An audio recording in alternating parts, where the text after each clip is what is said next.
nós simplificamos. Sim, nós facilitamos.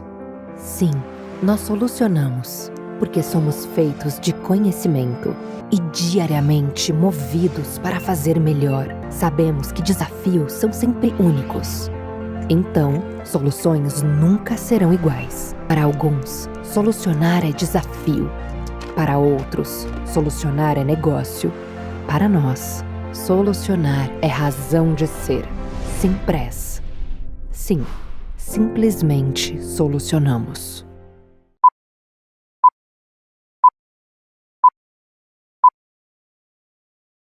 Olá a todos, bom dia, boa tarde, boa noite. Eu sou André Vargas, editor de Money Report, e estou aqui para mais um episódio da nossa série CIOs Notáveis.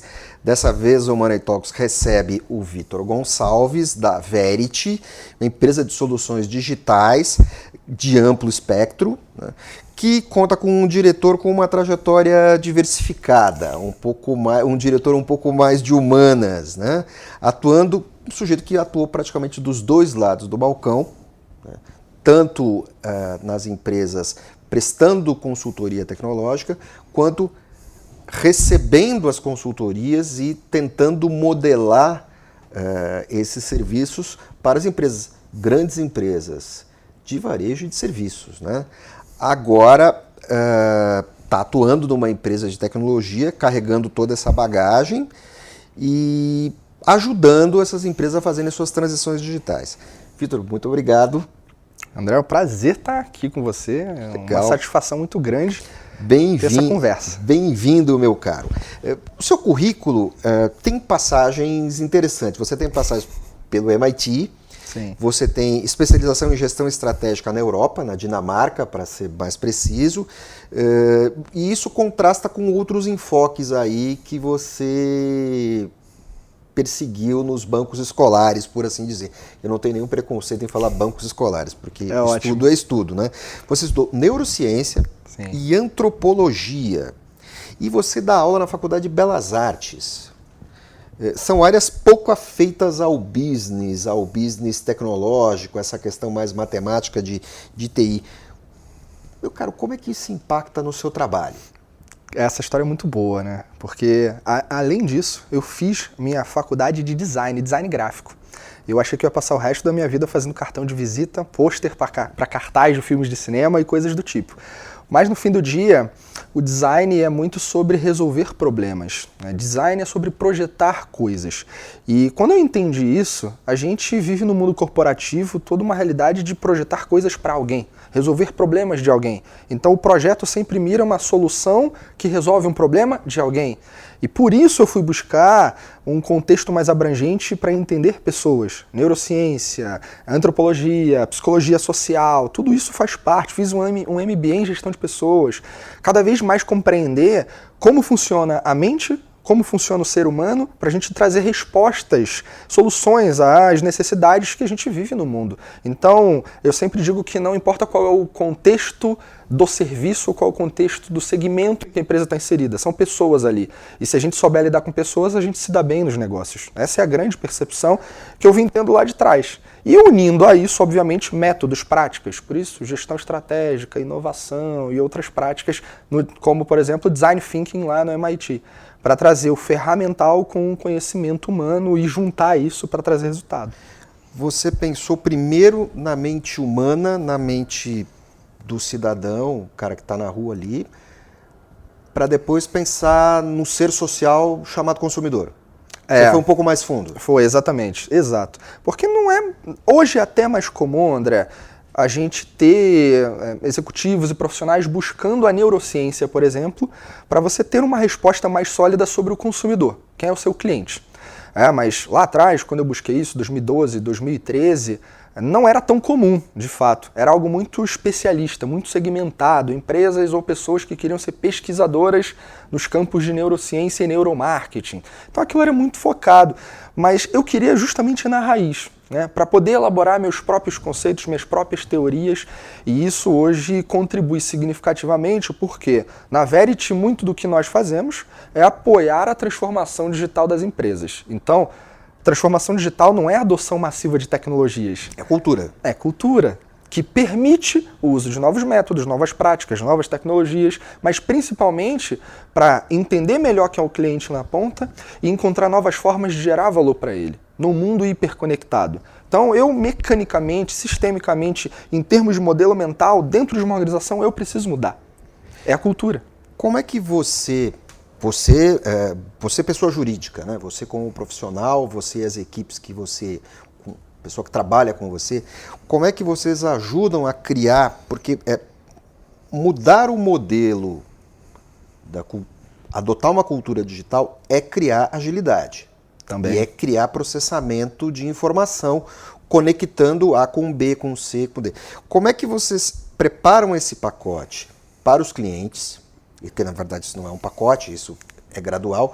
Como é que vocês preparam isso para os clientes e finalmente para os clientes dos clientes? Porque você começa no B2B, mas o seu trabalho ele vai ter efeito no B2C do seu cliente, quer dizer, é o B2B2C. Como é que você amarra esse meio campo? Tem uma coisa extremamente importante para a gente lidar aí com, fazendo uma referência a um professor que na década de 70, chamado Alvin Toffler, disse que era, recortando de um contexto onde foi dita a frase dele, era mais ou menos assim: o analfabeto do século XXI não será aquele que não saberá ler ou escrever, mas aquele que não saberá aprender, desaprender e reaprender. Então, quando ele disse isso, há tanto tempo atrás, décadas atrás... Anos 60, terceira onda? Final 70 ali, já praticamente. Se eu não estou enganado, essa frase ele disse em 1976, para ser preciso.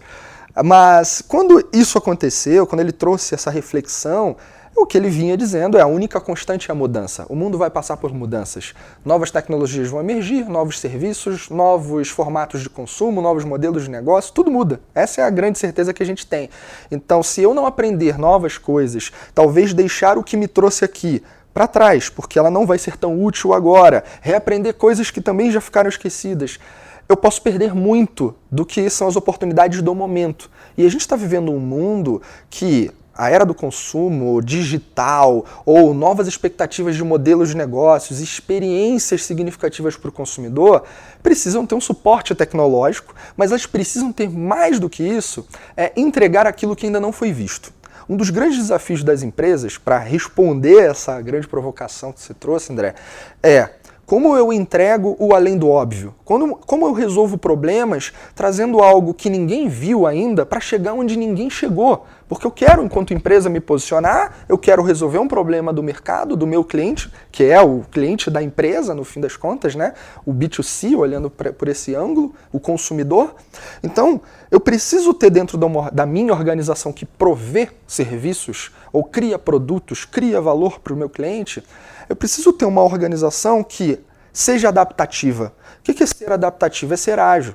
O ágil hoje, ele não é um conceito que a gente utiliza como fazer as coisas com pressa. Não é fazer rápido, mas é sabendo que a gente tem um contexto que lá atrás já se falavam os sábios, os filósofos e os professores. A única constante é a mudança. Hoje a gente vive mudanças muito mais velozes. Porque a tecnologia permite isso, porque o contexto de negócios garante isso. Então eu preciso, enquanto negócio, ter uma estratégia também adaptativa. Eu não posso entrar num projeto que eu preveja, por exemplo, 9 meses de construção daquele projeto para só no 10º mês eu lançar. Porque pode ser que no 6º mês alguma coisa no mercado mudou e eu perdi espaço, perdi tempo, perdi dinheiro. Então o ágil, esse conceito que nasceu no mundo da tecnologia, inclusive, ele hoje transcende a tecnologia e passa a ser um conceito de como eu planejo aonde eu quero chegar, mas eu vou a cada X período de tempo, bem menor, bem mais curtinho, fracionado, eu entrego um pedacinho de valor. Eu experimento se eu estou no caminho certo, porque eu aprendo se aquela rota é a melhor rota. A gente está vivendo um contexto que muitos produtos e serviços criados recentemente, inclusive em tempos de pandemia, não existiam antes. Então, são coisas que ninguém viu lá atrás.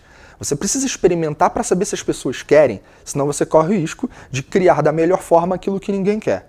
E aí é só se garantir em cima de um processo que constrói coisas legais, mas o cliente quer, o consumidor quer.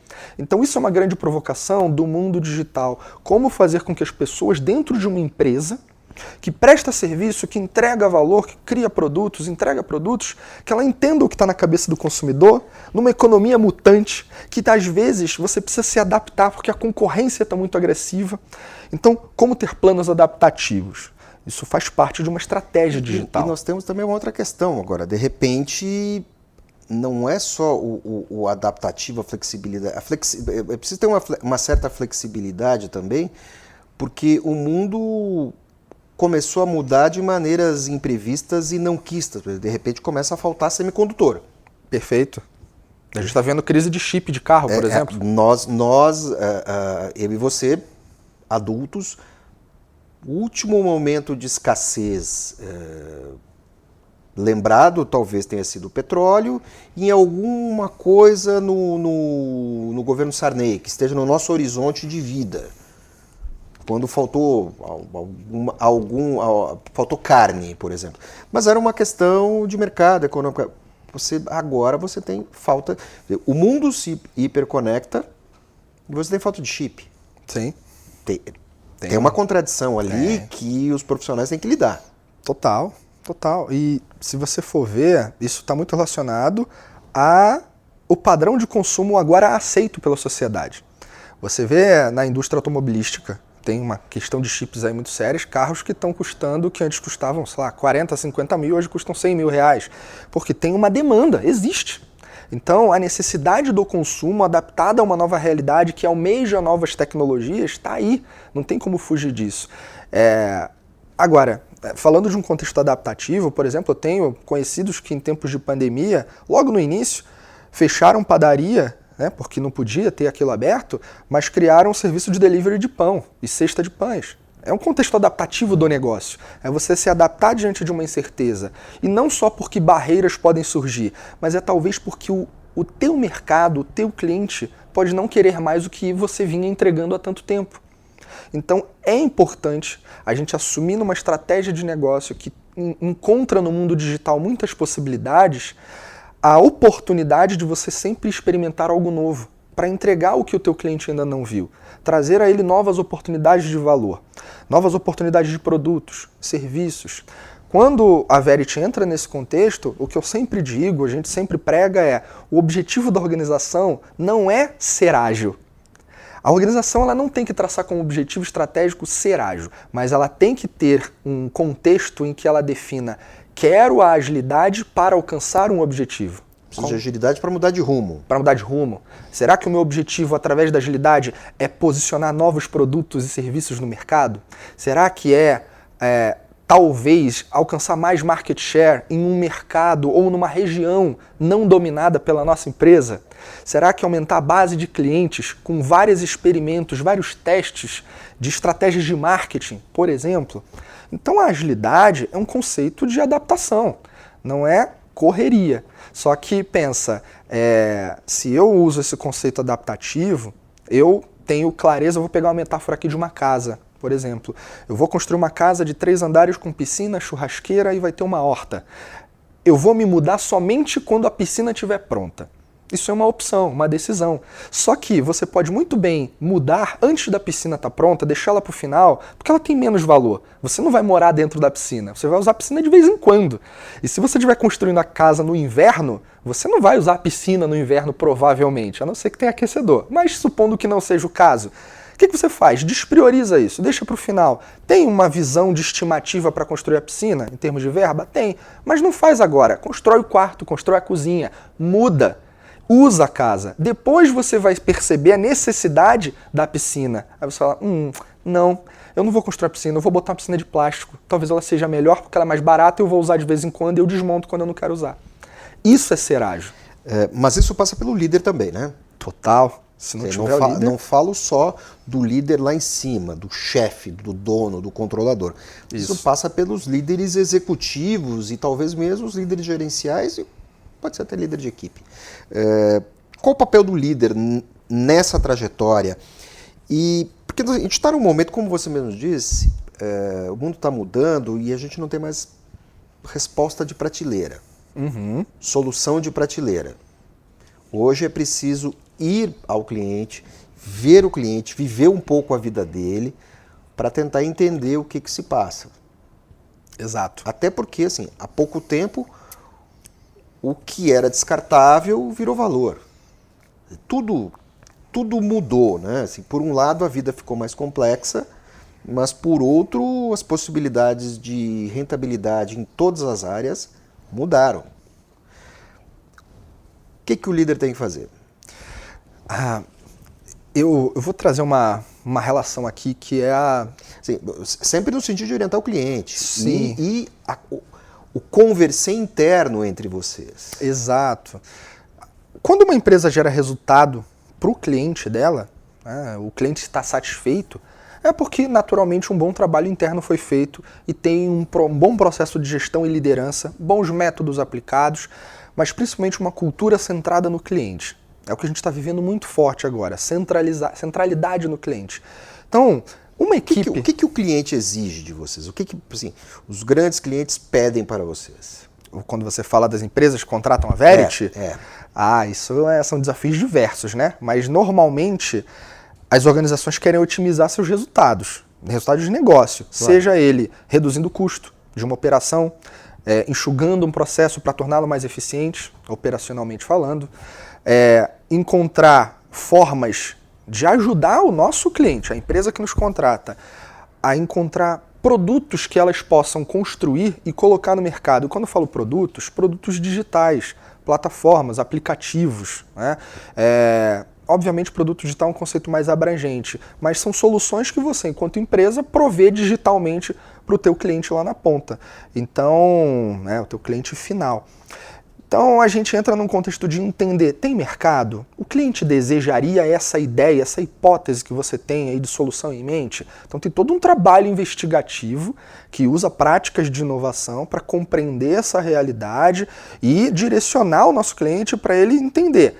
Vale a pena o investimento? Vale a pena construir? Muitas vezes o cliente não está entendendo nada do que você está falando e procurando dentro da empresa dele. Ele precisa começar a entender, porque se ele não fizer parte dessa linguagem, desse repertório de inovação, vira uma inovação de gaveta. É aquela que a consultoria construiu, mas o cliente que nos contratou, a empresa que nos contratou, não é parte do jogo e ela não se sente proprietária daquilo. Então isso não é a melhor... Isso é um problema cultural. Fato. O cara foi lá, pediu, chamou, pagou, delargou. Recebeu... E não usou. Isso é muito ruim. Então, porque aí é quando a gente, enquanto consultoria, não consegue gerar o valor efetivo. Não dá para provar o resultado se não for usado o que a gente constrói. Então, todo o processo de construir uma solução digital passa por entender qual é o mercado, entender quem é o cliente daquilo, qual é a necessidade, qual é a dor. É muito comum também chegar para a gente uma visão de quero construir um sistema tal. Tá, mas esse sistema é para quem? Ele resolve qual o problema? Tem o problema? Que aí, se não tiver isso amarrado, acaba se criando uma coisa que ninguém usa. Você tem uma solução em busca de um problema. Exatamente. Isso é gastar dinheiro, né? Não queremos isso. Então, ainda mais em tempos complexos como que a gente vive atualmente. Isso é para pesquisa pura, não é para pesquisa aplicada. Exatamente. Perguntei porque você estudou antropologia, você consegue pegar esse conceito. Sim. Agora, as demandas das organizações atualmente, elas estão muito ligadas, acho que tem 3 pontos centrais aqui. Primeiro é garantir uma melhor experiência que a empresa seja capaz de entregar para o cliente, ou seja, otimização de jornadas do cliente. A gente utiliza muito esse conceito, porque se você é uma empresa e presta serviço para alguém, o serviço que tu presta pode ser mapeado, interpretado por uma jornada pela qual o seu cliente percorre. O que ele faz ali para chegar no objetivo dele? Comprar uma passagem num site de companhia aérea. Ele percorre uma jornada, escolhe a data, o destino, quantas pessoas, aquela coisa toda, avalia, compra, paga o cartão, né? Tudo aquilo é uma jornada. Então, melhorar a experiência do cliente entre várias coisas, otimizar essas jornadas, para que elas garantam o que o cliente espera, mas principalmente você faça testes de performance, testes de novas possibilidades de caminhos para o cliente chegar no objetivo. Então é um trabalho um tanto quanto investigativo, de experimentação, que gera inovação. Então essa é uma avenida. Uma outra avenida eu preciso reduzir custo. É muito comum. Natural, sempre você vai ter demandas de redução de custo nas organizações. E entra muito um olhar aí ligado normalmente à estratégia, uma meta financeira associada. E, por fim, não esgotando, mas algo que é muito comum é criar novas soluções para incrementar o meu portfólio de produtos e serviços. Como é que a sua formação de humanas te ajuda nisso? Tem duas coisas que cabem aqui, pensando inclusive na gente, na Verity, né? A gente faz todo esse trabalho de entendimento de uma necessidade que o cliente tenha para construir uma solução digital e depois a construção efetiva, né? Mas todo esse momento 1 aqui, que é investigar mercado, investigar o teste, fazer testes de hipóteses, verificar se aquela solução tem espaço, tem mercado, vale a pena investir tempo nisso. Tem todo um processo, que é o processo de design thinking, que se aplica ali, que é um processo empático. Você precisa estar no lugar do ser humano que vive o problema para você construir a solução para ele, construir a melhor solução para ele. Então, solução no mundo digital não se constrói sentado numa cadeira. A solução se constrói vivendo o que o seu cliente vive, ouvindo o que ele fala, sentindo o que ele sente. Você tem que fazer uma pesquisa não no sentido IBGE, digamos assim. Exato, não é você só tem essa. que ir lá, descobrir o que o cliente tem, no caso, o pesquisado, mas também estar ao lado dele enquanto ele responde. Exato. Será que o questionário está bem feito? Será Exato. que isso está de acordo? Será que ele pode responder isso mais rápido? Muitas vezes o que a gente aprendeu nos MBAs clássicos é construir soluções de maneira linear. Traça-se uma estratégia em cima de um objetivo, determina-se um plano com um cronograma, aloca as pessoas e os recursos financeiros e qualquer coisa a third party ali, né, complemento ali, e segue o jogo. Isso é o que a gente aprendeu classicamente. Óbvio, tem um pouquinho mais. Mas o mundo que a gente está, de tanta incerteza, muito o que se passa na cabeça dos executivos. Eu vou criar um produto novo. Mas será que é isso? Será que dá? Será que cabe? Será que vai dar certo? Então eu tenho que adotar uma postura de testes de hipóteses. Tudo que você adota de ferramental, métodos de testes de hipóteses envolve pesquisa. Porque eu tenho que ir lá e entender se o meu cliente está gostando do que eu aparentemente tenho a ofertar como ideia para ele. Será que faz sentido? Será que ele realmente tem essa necessidade? Uma coisa é o meu cliente, quem me contrata, quem contrata a Verity, falar assim, essa é a dor que a gente entende que o nosso mercado tem. A outra é eu virar para o mercado dele e perguntar, e entender, ir lá e ouvir, ir lá e descobrir, ir lá e viver. Vão ser ângulos diferentes. A dor que ele entende como sendo a dor do mercado é a dor dele. Exato. A dor do mercado podem ser outras. Que ele nem imagina. Que ele nem imaginou, que não sabia, inclusive. Então, essa perspectiva, esse modelo mental precisa ser influenciado pela liderança. Que aí volta no tema da liderança. Volta no tema do cara de humanas. Do cara de humanas, exato. A gente tem que estimular esse olhar mais humanizado para propor soluções. Eu sempre falo que quanto mais o digital faz parte da vida das pessoas, das grandes organizações, não somente das grandes, né, mas das empresas de um modo geral, mais o protagonismo humano se faz necessário. Quem vai projetar soluções? Quem vai entender se tem problema ou se não está? Ou se tem ou não tem? É o ser humano, é o cara que está ali. É por causa da imensa quantidade de informações que hoje o digital é capaz de gerar para as empresas? É muito significativo isso que tu trouxe, André. Hoje a gente tem... A quantidade de... Você usou um termo variáveis, né? Sim. Em algum momento, a quantidade de variáveis que aquilo ali apresenta, você até pode traçar aquela coisa do MBA, você até pode traçar a reta. Mas a resposta pode vir em curva, pode vir em zigue-zague. Exato. Ela pode ter inputs completamente opostos. Exato. A gente tem um contexto hoje, resgatando... Vou pegar um exemplo do que muitas das pessoas vivem hoje nas redes sociais. Quando você está, por exemplo, numa plataforma de busca como o Google, você foi lá e buscou um eletrodoméstico, qualquer que seja, um ar-condicionado. E passa um tempo depois, você está no Instagram, e aí o Instagram te oferece um anúncio de uma marca de ar-condicionado para você comprar, ou vem, por exemplo, sei lá, o Mercado Livre e oferta ali ar-condicionado para você, Tudo está conectado, porque são dados que estão disponíveis e integrados para que essas informações sejam direcionadoras para um objetivo de negócio. O que o Instagram faz? Ele ganha dinheiro com propaganda. Então é óbvio que ele vai precisar de dados cada vez mais completos sobre você para que ele oferte o que faz mais sentido para a sua busca, para a sua necessidade. Então o digital está fazendo muito sentido, pensando no consumo de varejo, né, principalmente isso que eu acabei de falar, exatamente porque está disponível a tecnologia que permite isso. Usar o remarketing, por exemplo, o cara entra lá no e-commerce de um e-commerce qualquer, ele botou o produto no carrinho e ele não comprou, ele desistiu da compra e fechou o site e falou, depois eu vejo isso. Cara, você vai deitar, bota o celular na tua cara ali antes de dormir, abre o Instagram, abre qualquer rede social, tá lá o anúncio daquilo que você viu que é no e-commerce que não tem nada a ver com o Instagram. Mas está tudo integrado, porque hoje o conceito de plataformas e a disponibilidade de dados que está circulando é um fator relevante. O que nos leva até uma outra discussão, que é a LGPD, que aí vai para um outro caminho, né? O quanto é legal você utilizar dados para influenciar ou ofertar coisas para pessoas. Está cada vez mais em voga todo o contexto da segurança das suas informações, você ser proprietário dos seus dados, né? Então, quando a gente ouve aí temas como Open Finance e todo esse Open Banking, tudo isso faz parte de um contexto de que você é dono do seu dado, leva ele para onde você quiser. Mas tem um detalhe, o ser humano ainda, de modo geral, consumidor comum, ele nem sabe o que é isso. Então ele não está educado para ter os seus dados em mãos e fazer o que quiser com eles.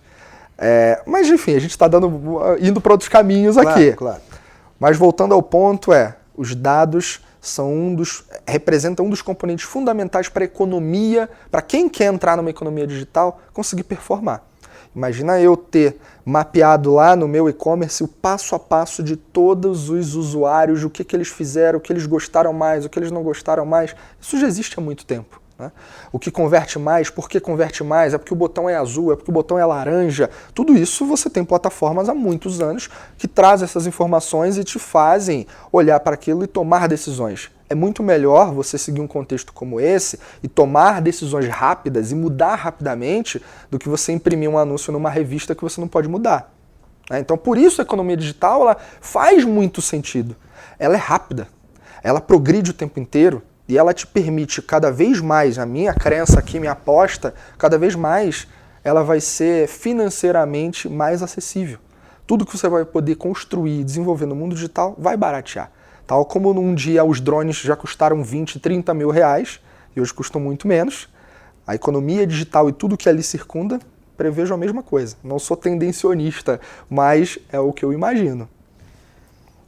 E você está ali no meio de tudo isso, tendo que... Lógico que você não trabalha sozinho, quer dizer, você também busca outras pessoas com a agilidade de humanas para interpretar esses dados, para poder ofertar isso ao cliente. O cliente não precisa necessariamente ter gente com a sua formação do outro lado. A formação não é típico, de fato, né? Fazer essa mistura toda. Mas a gente está vivendo um mundo que se a gente pega, por exemplo, o Fórum Econômico Mundial, que lança regularmente um relatório trazendo tendências e tudo que economicamente pode fazer sentido para as nações, a gente encontra lá o Brasil, eu não me lembro agora qual foi a posição das nações mais prósperas em relação ao que foi dito, acho que é uma posição de 129 países, algo em torno de 70, assim, nossa posição lá. E dizendo, tem uma parte do relatório que mostra quais são as necessidades de competências a serem desenvolvidas nas pessoas para que aquela nação ou aquele núcleo ali tenha um up, né, se eleve e consiga alcançar outros resultados, porque vai ser mais produtor de valor e vai girar melhor a economia. E as competências que ali estão normalmente passam por humanas, passam por autoconhecimento, passam por criatividade. Criatividade não é dom, criatividade é um processo, pode ser aprendido, aplicado, replicado, é ensinado, inclusive, porque pode ser aprendido. Métodos de inovação, tecnologia, dados, data analytics, né, análise de dados. Então são algumas das competências que estão sendo vislumbradas aqui, né? Então, o cara não precisa se formar em neurociência Mas que formações ou que conhecimentos ele traz para ele ter um melhor entendimento do cliente? Porque o jogo aqui, como diria Simon Sinek, né, um dos caras que eu mais admiro no contexto de liderança corporativa, quanto melhor você entende de gente, melhor você entende de negócios. Se você não entende de gente, você não entende de negócios. As pessoas estão mudando, a cabeça de todo mundo está mudando, o consumo está mudando. Se você não entender disso, dessas variáveis, dos porquês, dos motivadores do ser humano que compra de A, mas não compra de B, sendo que A e B vendem o mesmo produto pelo mesmo preço, por que ele escolhe um? Se você não entender isso, já era, porque a concorrência vai ficar cada vez maior. Você é um cara entusiasmado com o que você faz. Sou, muito. Você está no lugar certo? Assim, você está no lugar certo. Na atividade, nesse momento, você está lá na Verity, você está fazendo aquilo que te realiza? Sem dúvidas, sem dúvidas. Porque você é um cara muito entusiasmado com essas questões. E isso é parte do que a gente leva lá. Eu procuro, inclusive, trazer para perto pessoas que a gente tem no time que tenham essa energia, tenham esse entusiasmo, tenham essa paixão por esse contexto. Porque nada é tão prazeroso quanto você ver, montar um projeto e ver o resultado dele sendo reconhecido, né? A Verity agora acabou de ganhar 2 prêmios de agilidade. A gente ajudou 2 organizações a se tornarem mais ágeis. Eu posso falar o nome aqui, a Aviação Águia Branca e a Carl Zeiss. A gente passou por projetos com eles que apoiaram a fortalecimento da cultura para que elas se tornassem mais ágeis. Isso envolve metodologia de trabalho, a forma como mensura resultados, a forma como organiza-se equipes, mas principalmente a forma como lidera, como delega, como empodera. Então isso envolve capacitar pessoas, envolve diagnosticar todo um contexto de o que estava ali antes da gente chegar, para a gente entender para onde, ou melhor, não é para onde, mas qual é a melhor forma de construir o caminho para chegar onde a empresa quer. Então tudo isso é muito prazeroso, porque é um trabalho que mistura todo esse jogo. Mistura ciência, mistura humanas, mistura uma matemática, toda a questão comportamental seduz muito a gente, porque no fim do dia, felicidade, eu sempre falo isso, né? Felicidade dá lucro. Então pessoas felizes são pessoas que performam mais. E a gente, dentro do nosso contexto, tem uma missão ali de formar e educar as pessoas para essa nova economia também. Com os nossos projetos, nossas consultorias, a gente está preparando pessoas para uma nova economia, para uma nova realidade que está aí. Então é muito legal ver isso dando frutos, né? A gente se sente muito honrado com esse tipo de coisa. E como eu falei, ganhar prêmio também é legal, né? Ótimo. Meu caro, foi uma satisfação. Prazer enorme. Muito obrigado. Foi um prazer. Tenho certeza que vamos conversar outras vezes. Estarei aqui. Vamos em frente. Foi um prazer.